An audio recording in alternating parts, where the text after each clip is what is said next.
उत्तर प्रदेश का एक छोटा सा गांव था बेलापुर, जहां हर तरफ हरियाली ही हरियाली दिखाई देती थी। उस गांव की मिट्टी इतनी उपजाऊ थी कि वहां की फसलें दूर दूर तक मशहूर थीं। सुबह होते ही खेतों में किसान हल चलाते और कुछ दिन बाद ही हरे भरे खेतों में सब्जियों की खुशबू फैल जाती।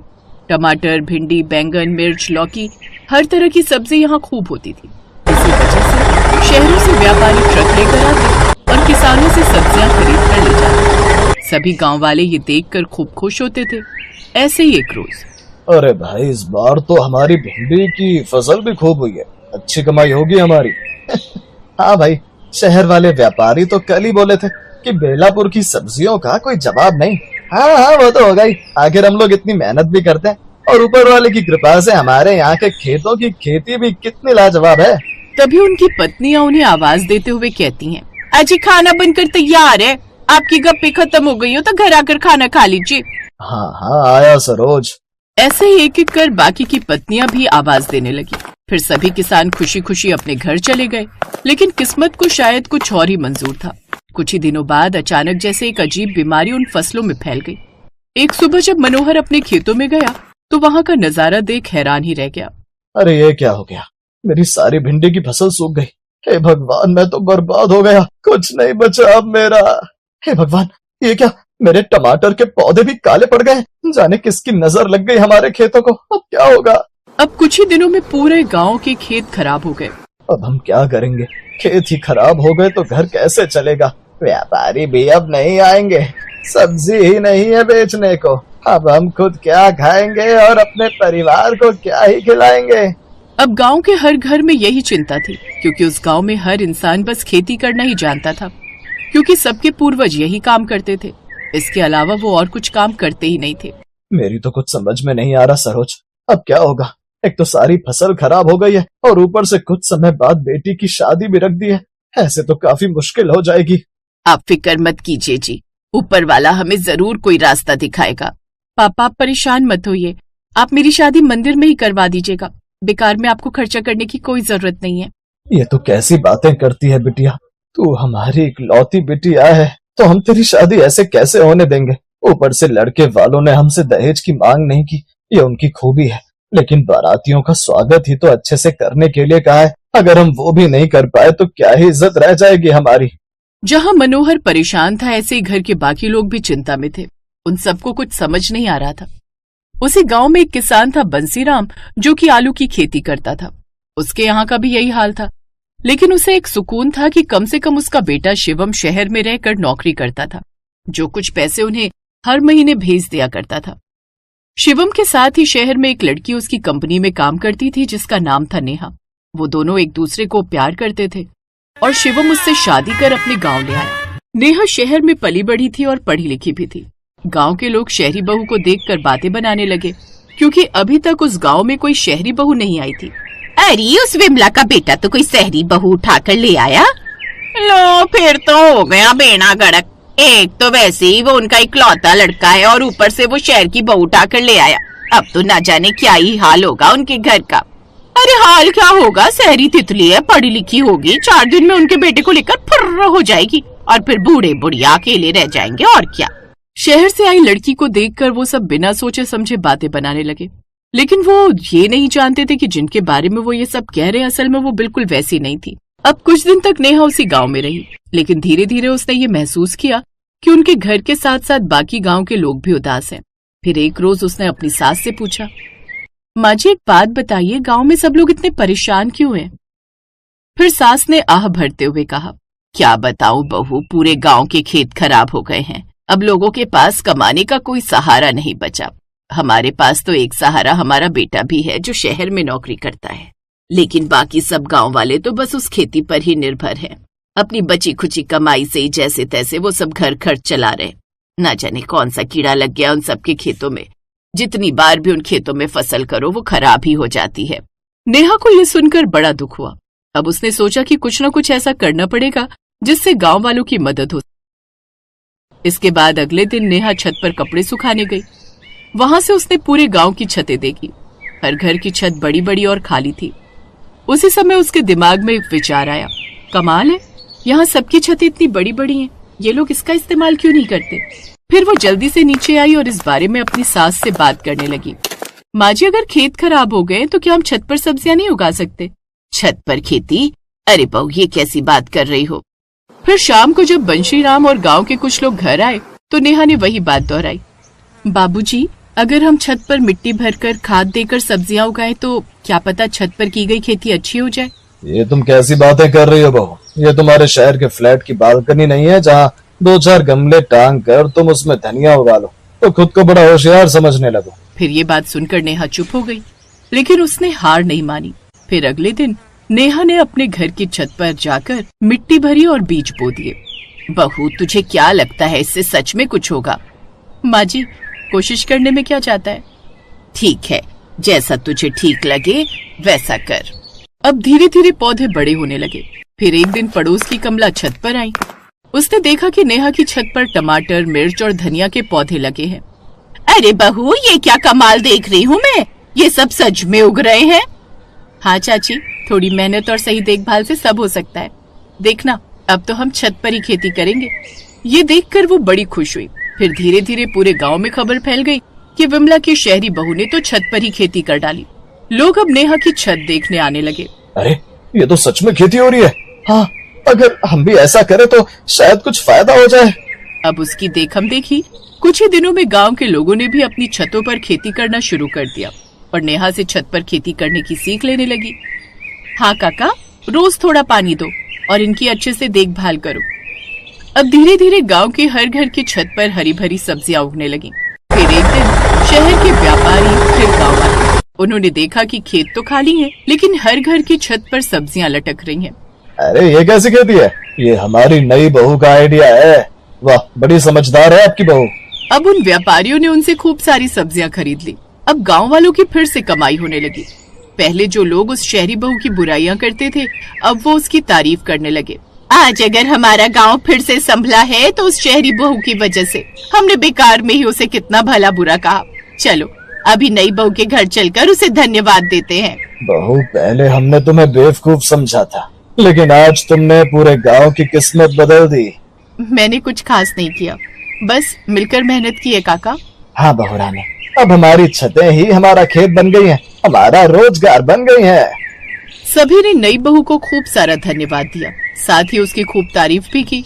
और उस दिन से बेलापुर गांव सिर्फ खेतों की खेती के लिए ही नहीं, बल्कि छत वाली खेती के लिए भी मशहूर हो गया।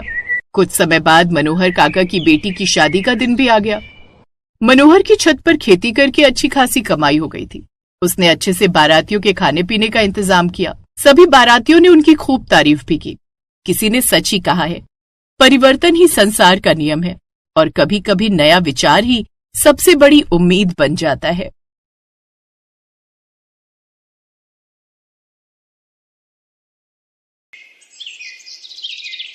पार्वती अपनी नई बहू सोनम के इंतजार में हाथों में थाली लिए खड़ी थी। अपनी बहू की आरती उतारकर पार्वती बोली, सोनम बहू, अपने दाहिने पैर से ये कलश गिराकर अंदर आ जाओ। सोनम कलश गिराकर अंदर आ गई। उस घर को देखकर सोनम बोलती है, सूरज, तुम्हारा घर तो कितना छोटा है। अरे ये क्या, आते ही अपने पति का नाम लेने लगी। हमारे यहाँ पति का नाम नहीं लेते। अच्छा, तो आप बाबूजी को कैसे बुलाती थी? मैं तो इन्हें सूरज के पापा कहकर बुलाती थी। लेकिन माँ जी, मुझे तो इन्हें बंटी के पापा कहकर बुलाने में शर्म आती है। तुम भी ना एकदम बॉडम हो, तो तू इसको एजी ओजी कहकर बुला लिया कर। अच्छा जाओ, अब अपने कमरे में जाओ और नहाकर फ्रेश हो जाओ। फिर कल तुम्हें अपने हाथों से प्रसाद बनाना है, जिसके लिए हमें कुलदेवी की पूजा करने जाना है। अगले दिन सुबह जल्दी उठकर सोनम नहाकर तैयार हो जाती है। फिर अपनी पहली रसोई करने रसोई में जाती है, जहाँ वो अपनी पहली रसोई में सबके लिए हलवा बनाती है और फिर कुलदेवी के मंदिर जाकर उन्हें वो प्रसाद चढ़ाती है। ऐसे ही कुछ दिन बीत जाते हैं। कुछ दिन बाद सोनम को अपने ससुराल के हालातों के बारे में पता चल जाता है। एक रोज, सुनिए जी, घर में सभी सब्जियां खत्म हो गई हैं, मुझे कुछ पैसे दे दीजिए। अगर नहीं दिए ना तो शाम को बनाने के लिए घर में कुछ भी नहीं होगा और हमें नमक या अचार के साथ रोटी खानी पड़ेगी। मैं खाने को कहाँ से लाऊं? अभी तो मालिक ने तनख्वाह भी नहीं दी। अच्छा, अब मैं चलता हूँ, काम पर जाने के लिए देर हो जाएगी। सूरज एक फैक्ट्री में गार्ड की नौकरी करता था। उसकी तनख्वाह बहुत कम थी और खाने वाले पूरे 5 जन। हे राम, 50 रुपए किलो बैंगन? नहीं नहीं, इतने महंगे नहीं चाहिए। अच्छा, ये आलू कैसे दिए? आलू भी पूरे 60 रुपए किलो। सब कुछ इतना महंगा है, इतनी महंगी महंगी सब्जियां खरीदूंगी तो आटा चावल कैसे आएगा। तभी सोनम के कानों में 10 रुपए अचार की आवाज पड़ती है। 10 रुपए अचार? ऐसा करती हूँ आज यही ले चलती हूँ, कम से कम सस्ता तो है। उस रोज वो अचार लेकर ही घर आ जाती है और उसी से सबको रोटी परोसती है। लेकिन अब अगले कुछ दिनों तक भी वो वही सब उनको परोसती रहती है। अरे बहू, रोज ये अचार रोटी खाकर ऊब चुके हैं, घर में सब्जी नहीं बन सकती क्या?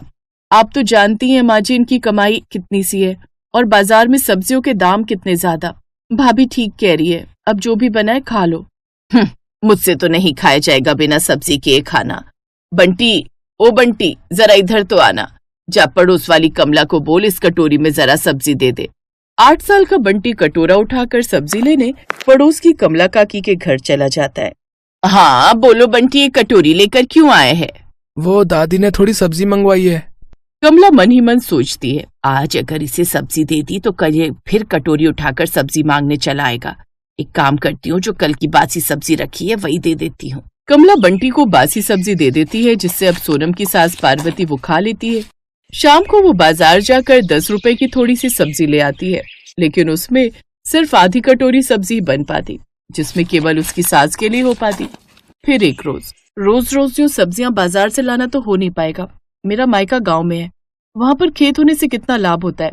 कम से कम हम अपने खेत में या आंगन में क्यारी लगाकर उसमें सब्जियां तो उगा सकते थे, लेकिन यहाँ तो इतनी भी जगह नहीं है कि हम ये कर सकें। शहरों में तो छोटी छोटी गलियां होती हैं जहाँ सब्जियां भी नहीं उगा सकते। खैर, अब कर भी क्या सकते हैं। इसके बाद सोनम घर के कामकाज में जुट जाती है, लेकिन अभी भी उसके दिमाग में यही सब चल रहा था। फिर शाम को छत पर से कपड़े उठाने गई, तभी अपनी लंबी चौड़ी खाली छत देखकर वो सोचने लगी, मैं भी कितनी बुद्धू हूँ, मेरे पास इतनी लंबी चौड़ी छत है, क्यों ना मैं इसी में सब्जियां उगाऊं। हाँ, थोड़ी मेहनत लगेगी। अब सोनम के मन में उत्साह आने लगता है। वो उसी दिन से छत पर मिट्टी डालकर उसमें खाद डालकर सब्जियां उगाने का काम करती है और उनकी देखभाल में कोई कमी नहीं आने देती। कुछ ही दिन में सब्जियां अच्छे से उगकर तैयार हो जाती हैं। ये देख सोनम बड़ी खुश होती है। माँ, सब्जी तो बहुत अच्छी बनी है, खट्टी मीठी। बिल्कुल ठीक कहा, सच में इसका स्वाद बड़ा अच्छा है। अरे, अपनी खेती की सब्जियों की बात ही अलग है। ये तो हमारी बहू की मेहनत है जो उसने शहर में छत पर भी इतनी अच्छी सब्जियों की खेती कर ली।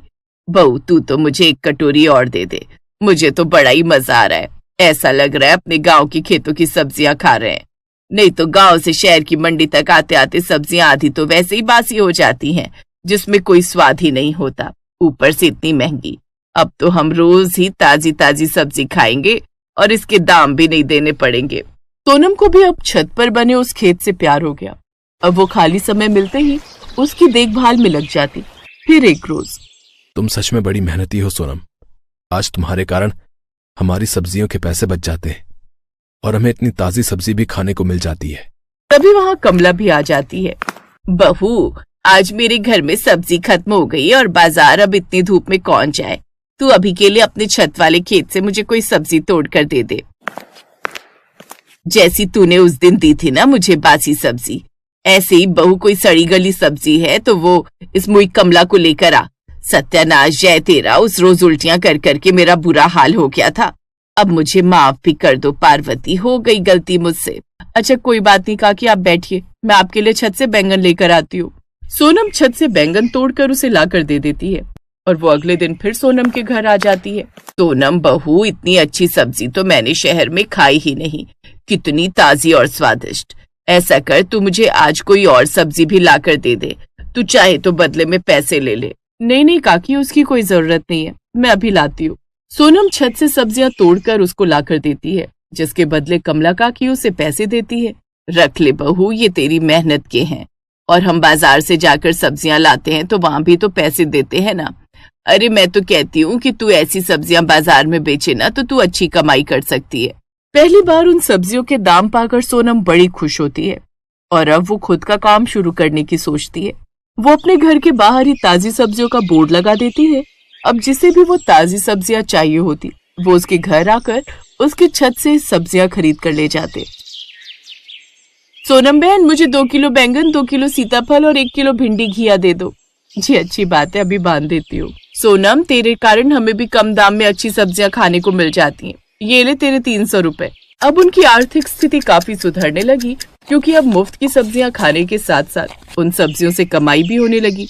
और अब घर खर्च तो सोनम की सब्जियां बेचकर ही चल पड़ता और सूरज की तनख्वाह सूखी बच जाती। और अब वो खुशी खुशी से रहने लगे। Best buddies. Hello friends, thanks for watching this video. अगर आपको ये वीडियो पसंद आया है तो प्लीज लाइक, सब्सक्राइब, कमेंट्स करें इस वीडियो पर। और हाँ, शेयर करना भी ना भूलें। और भी मजेदार वीडियो देखने के लिए नीचे दिए गए बेल आइकॉन को दबाएं। देखते रहिए बेस्ट बडीज।